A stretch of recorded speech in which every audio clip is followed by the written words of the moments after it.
These are randomly generated NHL players, and I will be selecting 20 of them to build a team. For today's challenge, we will have 4 cards in front of us, but one of them is going to be an imposter. The imposter will always be a player that is currently top 50 in the league for points. If the imposter is selected, we will have to add a 72 overall AHL player to our team in their place. After all the selections have been made, we will assemble the team on NHL 25 and simulate with the hopes of winning a Stanley Cup.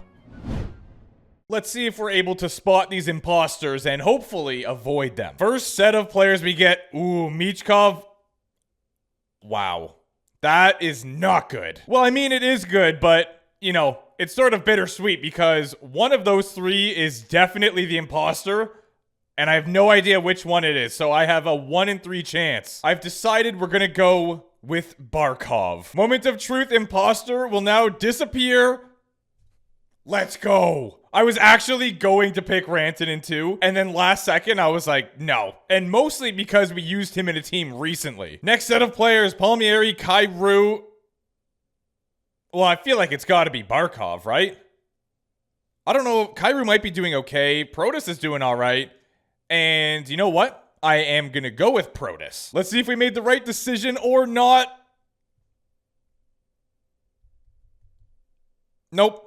No, we didn't. Protas right now has 29 points in 34 games, which is the same amount he had last year in 78 games. So he's on one. That was our first miss. You absolutely hate to see it.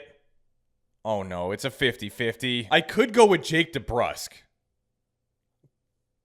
It's Draisaitl. It's Draisaitl. The way he's looking at me, I don't like it. So we're going with Jesper Bratt. Reveal yourself. You can't make this up. So far, we have 3 players and... Like, should I just go with Cutter Gauthier? Our team consists of Barkov and 2 AHL players. We are absolutely ripping up this challenge right now. It's a 50-50 shot. And I'm going to select Kucherov because what would happen is I'd go with Pasta and Kuch would hit me with the, you kidding me? And he would still be there. So reveal yourself, Perfect. Oh, hello. Perfect. Are we just going to have a whole team of 72 overall players? I almost feel like I have to start going with some safe picks here. Screw it. Give me Ovechkin. Bro. We got to start getting some good players here. Otherwise, we are in trouble. I don't think I actually don't know who would be top 50 in the league right now with these players. Maybe Tage? I don't think Stamkos was doing that good. It could be Couturier. Let's go with Steven. Come on, Steven, please. Yes. Protas again, who I will not be selecting. Marchessault and Cirelli. It's probably Cirelli. I think he's been doing very, very good. Should we go with the Conn Smythe guy? No. You know what? Let's go with Fantilli. Perfect. That was a safe bet, but we still got a good player out of it. It's got to be Granlund. Yeah. Cooley is who we're going after here. Great. No more imposters. What a round. I think it could be any of them. Nah, maybe not Bedsy. Do we go safe? Or do we risk it for the biscuit? Give me Kirill. Yes! Oh, I could have had Pasta too. But you know what? We're totally fine with Kirill the Thrill. Chris Kreider. I think McMichael must be the imposter because Kreider is not having the best start to the year. In fact, I believe he was involved in some trade rumors. So we're going with him. Nailed it. I think this might be extra challenging when it comes to defense. And now that I think about it, I guess goalies, it would still work. I haven't really tried that. Oops. I would think the imposter is Barbashev. And I am going to select Braden Shen. Great. We only need 2 more forwards. Nah, it's Phillip. It's Phillip. Yeah, I am not believing that for 1 second. That mustache just gives me trust issues. So now the question becomes, do I want Gino or do I want Nuge? And I could be wrong here, but you know what? Let's go with Nuge. I was wrong. Our final forward, McTavish could... Yeah, no. I am not going for number 16. No way. 3 solid players to pick from here, though. We've got McTavish, Giroux, Michelli. I'm sort of leaning towards Michelli, but I feel like Giroux has abilities. McTavish could be great for depth. You know what? Actually, yeah. Let's go with Mason. It can't be him. There's no way. Nice. We managed to get out of there with only our fourth line being 72 overalls. And now it's time for defensemen. Broberg is decent. Pulock is... It's got to be Theodore, and we're going with Pulock. Easy. Next up, we've got Moser. I couldn't tell you who it is in this one. I guess it would just be top 50 for defensemen, so it wouldn't be in the league. It's just out of these guys, who is a top 50 D-man in points right now. I know TVR had like one of the longest goalless streaks. Out of left field here, and the left card, I'm going to select Moser. I'm so glad I did that. That was, again, so close. The only thing that stopped me from picking TVR was the fact that I know my Capitals are doing quite well this year. So he's probably got a lot of apples. I do not trust Matheson or Ekholm. But do I want one of the other two? I think it's worth a 50-50 shot here. Let's go for Ekholm. Oh, you hate to see it. You really do. Jared Spurgeon. We got some options here. Goss Despair. I actually have no idea how he's doing. Eric Johnson doesn't really put up a whole lot of points. Based on what I'm seeing here, he's kind of a shutdown defenseman. So I feel he's the safe bet. The imposter is probably Goss Despair, which makes me want to go with Spurgeon, but I feel like it could also be him. So in order to play it safe, we're going with Johnson. Okay, it was not Spurgeon. Definitely fine with Eric Johnson, though. That's still a solid defenseman. Here we go. We get Thompson again. Who on this list is top 50 in defensive points right now? Could it be Borgen? I genuinely have no idea who to select right now. Thompson's probably not going to be a good overall. Let's go with Andy Samberg on the right.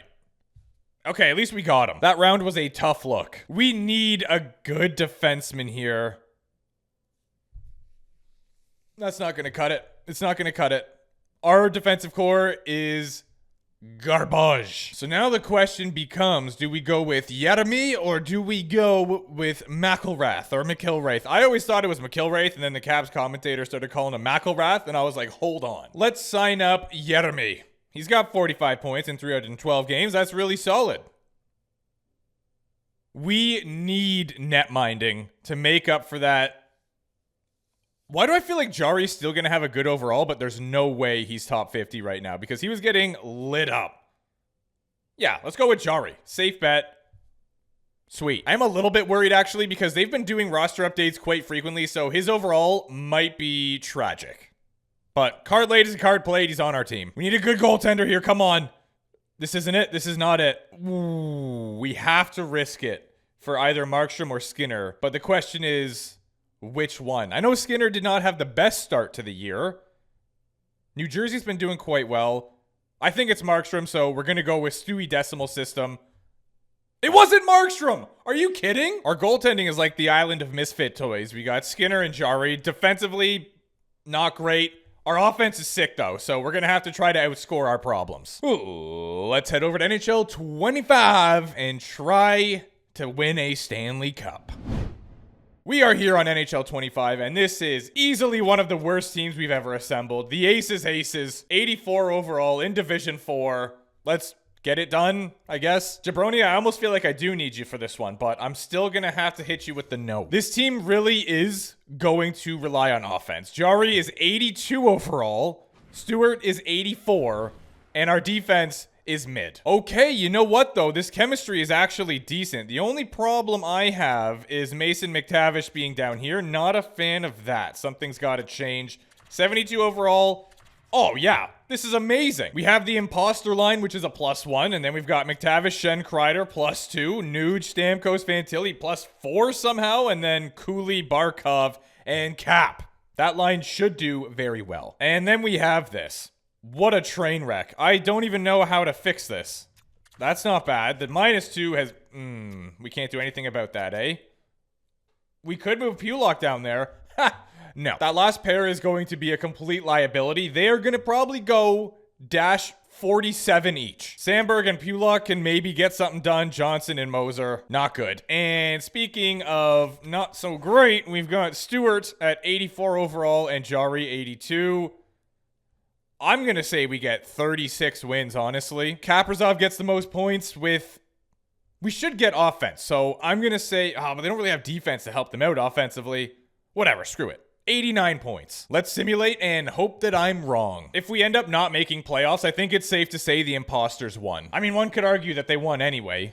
With an 84 overall team. Starting off the season 1-1, can't go wrong with that. Ooh, not good. Somehow we shut out the Minnesota Wild. I know they don't have Kaprizov anymore because we kind of took him, but still. Yeah, this team is pretty stinky. No overtime L's yet. 9-13-0. Can we have the least amount of those at least this year? That would be a cool stat. Oh, come on. We get 2 in a row. 12-16-2. These pop-ups must come to an end. We beat the Dallas Stars 5-2 and then lose to the Sabres 5-0. Make it make sense. Honestly, that's just hockey, baby. It's like that. You never know what's going to happen. The Sabres have our number. We cannot take them down. I'm starting to think that 35 or 36 wins, whatever I said, was optimistic. I do recall seeing a comment that I should check the season stats before going into the playoffs, because then I could change the lines up based on how the season went, but we are not making playoffs. So this time, we're going after again. Slowly approaching the trade deadline here. We will not have 30 wins by the time we... Hold on. I mean, it's not going to make a difference, but... Maybe. Okay, no. Watch this team, for whatever reason, have the opposite of a post-trade deadline collapse. Like, we just go on a heater. That's 3 wins in a row out of the deadline. We do lose to the Golden Knights. That was going to happen eventually. Can't win them all. Stamkos facing his now former team, and we shut them out 1-0. That's crazy. Entering the final few games here, 36-39-4. What an absolute unit this team is. Will we finish with 38 wins? No, we do not. NHL season is completed, and it was a miserable one. I accidentally simulated a little bit into the Stanley Cup final, but we've got the Rangers and the Tampa Bay Lightning. It is currently 2-1 Tampa. We're going to advance a day, 1 game at a time here to see who takes home the Stanley Cup. It is 2-2, meaning a best-of-3 series is now going down for... the ultimate prize. Tampa takes the lead. And will they close it out? They sure do. Tampa Bay Lightning, your Stanley Cup champions. And the Calder Cup is awarded to the San Jose Barracuda. We finished second last in the division. Not dead last. That would be the Smashville Predators. But here we are. 78 points. We almost passed Minnesota, which is... no, that doesn't make any sense. Colorado had a 63-win, 132-point season. An 80-point percentage. That is absurd. The Islanders got in at 18th. And where are we in the entire league? 26th. Not horrible. Kirill the Trill, 92 points. He was a -3. Barkov, just over a point a game. Stamkos had 75. Nuge had 71. Cooley did all right. I mean, other than... this category, but our whole team kind of suffered there. Pulock was our defensive leader, and he was actually a +12. I don't know how he pulled that off, but here we are. Goaltending was an issue. Jari just barely had a 900 save percentage. Stewie was sub 900 on the season with a nice amount of games played. Can't be doing that. Mackenzie Blackwood went off, which makes sense because Colorado had that insane season. He also had a 920, but Thatcher Demko one-upping him with a 922. Sounding like a broken record at this point, but Kale just doing Kale things. 102 points. He was a +35. Quinn Hughes had 81. He was so close to point a game. And Nate Dio Double G, a 70-goal season. That's crazy, right? Well, how about 73? He doesn't even win the Rocket Richard. 136 points. He had a +43. Oh, wow. He is going to get snubbed. Adam Fox. I just loaded right into this screen here, and Adam Fox was at the top, meaning he led all players for points in the playoffs, and his team didn't win the cup. Vasilevsky was literally a brick wall. 937 and a sub-2 GAA. That is... foul. Nobody was even close to Foxy. I don't know what he was saying, but +24. Keandre Miller was a +21. 14 points is the next closest.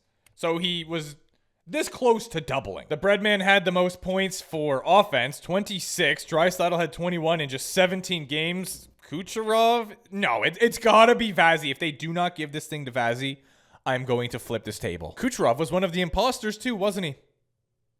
What a rat. You kidding me? Nate gets the Art Heart combo. Absolutely no surprises there. The Norris goes to Kale, so Colorado cleaning up at the moment. Lady Bing to Samwise. Macklin Celebrini awarded the Calder. Cooch gets the Conn Smythe. Well, here we go. Mackenzie Blackwood would be awarded the Vesna, as well as the Jennings. The Bill Masterton goes to Pellick. Knobloch getting the Jack Adams. Crosby, Selke, winner, of course. Another trophy for Nate Doggy Dog. And we've got the Rocket Richard awarded to Pappy. Here is your playoff tree. Unfortunately, the Imposters did win this round. Hate to see it. Our lads tried their best, at least I think. Maybe. I'm not really sure. I didn't see any of the games, but I would hope they did. Their best was unfortunately not enough.